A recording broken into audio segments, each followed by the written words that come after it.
Bismillahirrahmanirrahim. Assalamualaikum warahmatullahi wabarakatuh. Baik, selamat pagi kawan-kawan semuanya. Bagaimana kabarnya hari ini? Mudah-mudahan semuanya sehat walafiat ya. Baik, alhamdulillah wa syukurillah pada pagi hari ini kita bisa kembali melaksanakan aktivitas kita. Kita bisa kembali melakukan pembelajaran khususnya mata pelajaran Al-Quran Hadis ya, di kelas 11 IPS 1 ini.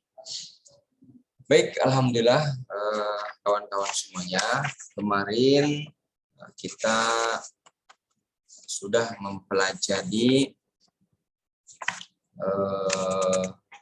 materi sebelumnya ya, yaitu yang pertama hormat dan patuh, perintah hormat dan patuh kepada orang tua. Kemudian di minggu kemarin atau di pertemuan kemarin juga kita sudah belajar tentang larangan durhaka kepada orang tua ya. Nah, insya Allah pada hari ini kita akan melanjutkan pembelajaran kita ya, yaitu dengan materi judul atau dengan subbabnya, yaitu perintah hormat dan patuh kepada guru, seperti itu.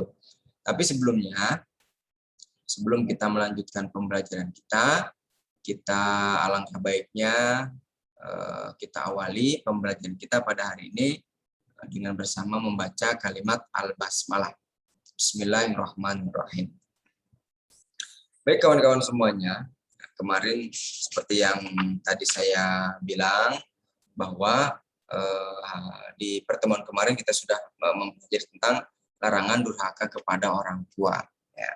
Nah, itu dijelaskan dalam hadis riwayat Muslim yang disampaikan oleh Abu Hurairah radhiyallahu anhu, seperti itu. Nah, kemudian ada juga beberapa contoh perilaku durhaka kepada orang tua yang sudah disampaikan kemarin di PowerPoint, seperti itu ya. Ada 17 perilaku yang menandakan bahwa kita durhaka kepada orang tua, seperti itu. Nah, kemudian ada juga hikmah yang bisa diambil dari berbakti kepada orang tua dan guru, seperti itu. Nah, baik, untuk hari ini kita akan mempelajari tentang perintah hormat dan patuh kepada guru ya. Tapi sebelumnya saya akan share screen terlebih dahulu materinya yang sudah dibuat dengan PowerPoint ya.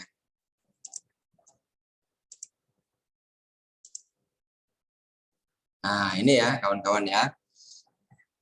Ini adalah materi kita hari ini ya, yaitu dengan judul perintah hormat dan patuh kepada guru, seperti itu. Nah, dalam penjelasan ini diterangkan bahwasanya adab yang mulia adalah salah satu faktor tertentu, faktor penentu kebahagiaan dan keberhasilan seseorang. Nah, begitu juga sebaliknya. Kurangnya adab atau tidak beradab adalah alamat tanda buruk dan jurang kehancuran. Nah, seperti itu ya. Nah, apa saja sih adab yang selayaknya dimiliki oleh orang yang menuntut ilmu ya, ketika menimba ilmu kepada gurunya, seperti itu. Yang pertama adalah ikhlas sebelum melangkah. Nah, ya. Pertama, sebelum melangkah untuk menuntut ilmu, hendaknya kita berusaha selalu mengikhlaskan niat kita.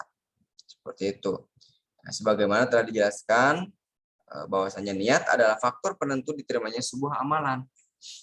Ya. Dalam hadis diterangkan bahwasanya innamal a'malu binniyati wa innamal likulli imri'in ma nawa. Ya, seseorang itu melakukan suatu hal tergantung kepada niatnya, gitu ya. Dan setiap orang akan mendapatkan apa yang dia niatkan. Kalau kita berniat buruk, ya akan mendapatkan keburukan. Kalau kita meniat baik, ya akan mendapatkan kebaikan. Seperti itu. Nah, kemudian ilmu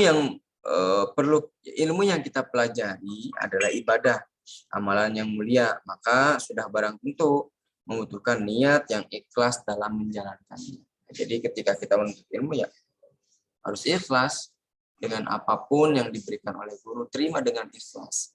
Insya Allah kita akan mendapatkan keberkahan dari hal tersebut. Ya. Nah, kemudian selanjutnya yaitu mengagungkan guru. Mengagungkan orang yang berilmu termasuk perkara yang sangat dianjurkan kawan-kawan semuanya. Nah, sebagaimana Rasulullah SAW bersabda, bukanlah termasuk golongan kami orang yang tidak menghormati orang yang tua. Seperti itu. Ya, kalau misalkan kita masih tidak menghormati guru, ya, khususnya umumnya yang halayak banyak, ya tidak menghormati orang yang lebih tua, maka bukan termasuk umatnya Nabi Muhammad SAW. Seperti itu. Nah, kemudian selanjutnya mengakui keutamaan guru.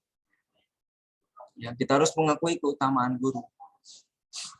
Apapun itu, khususnya dalam hal yang baik, hal kebaikan. Ya.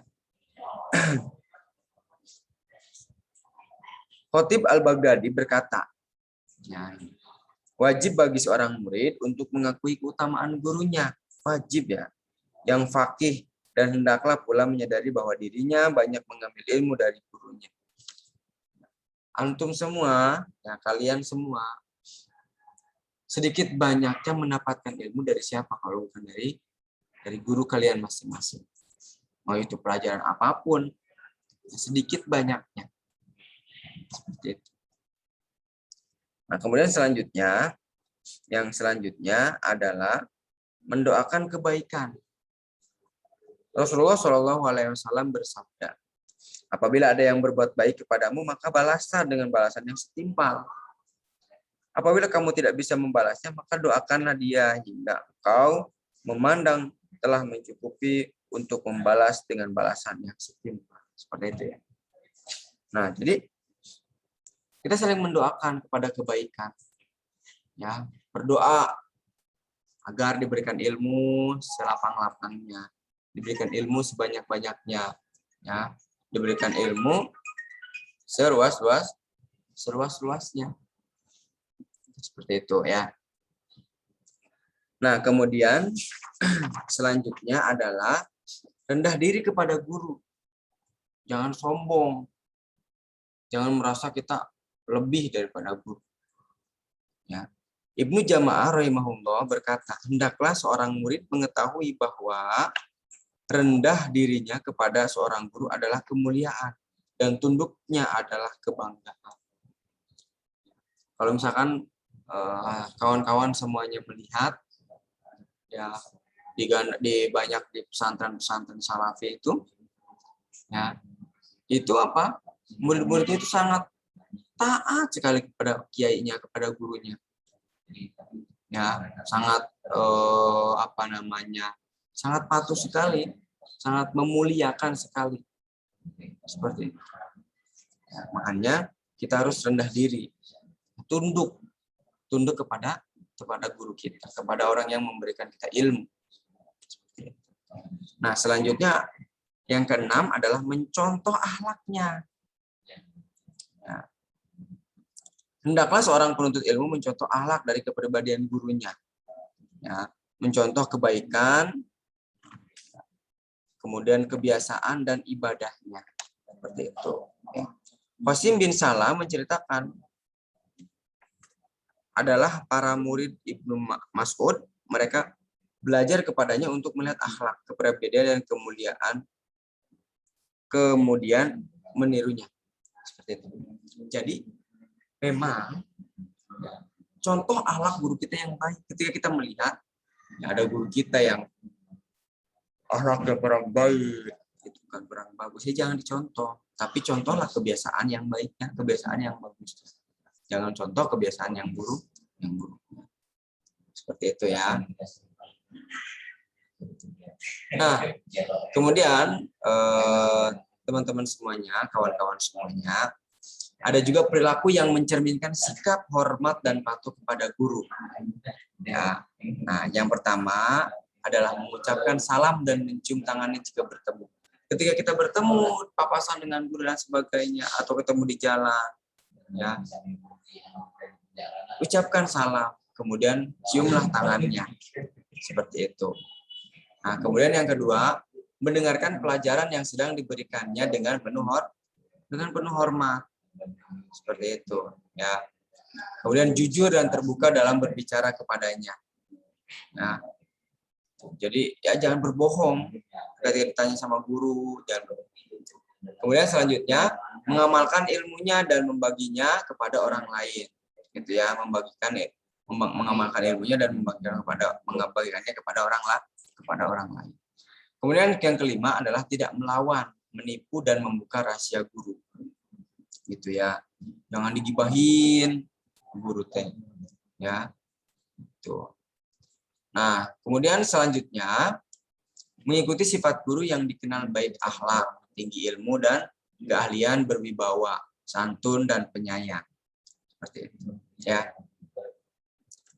Tadi yang seperti yang disampaikan bahwa ikuti sifat yang baiknya.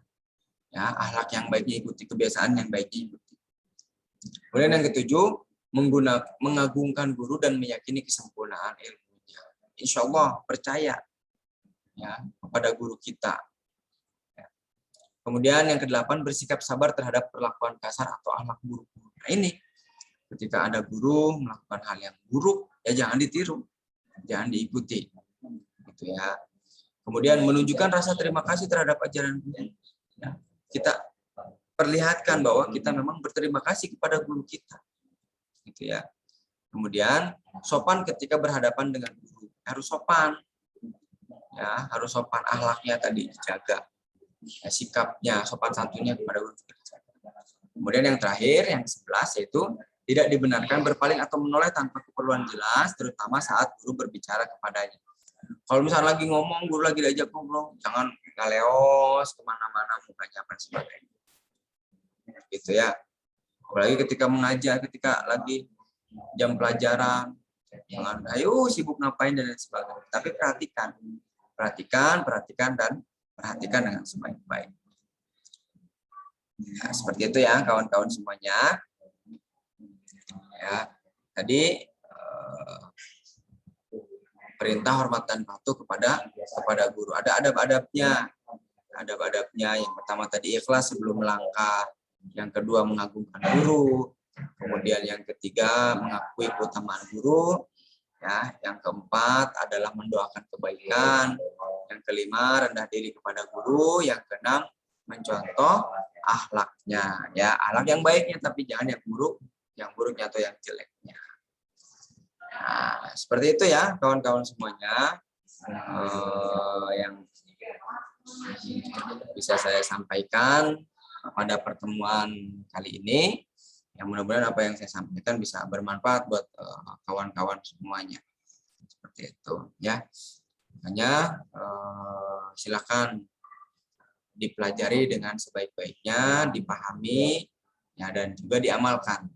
Ya, bukan cuma mendengarkan, bukan cuma melihat, tapi diamalkan. Ya, mungkin itu saja ya kawan-kawan kelas 11 IPS 1 materi yang bisa saya sampaikan pada hari ini.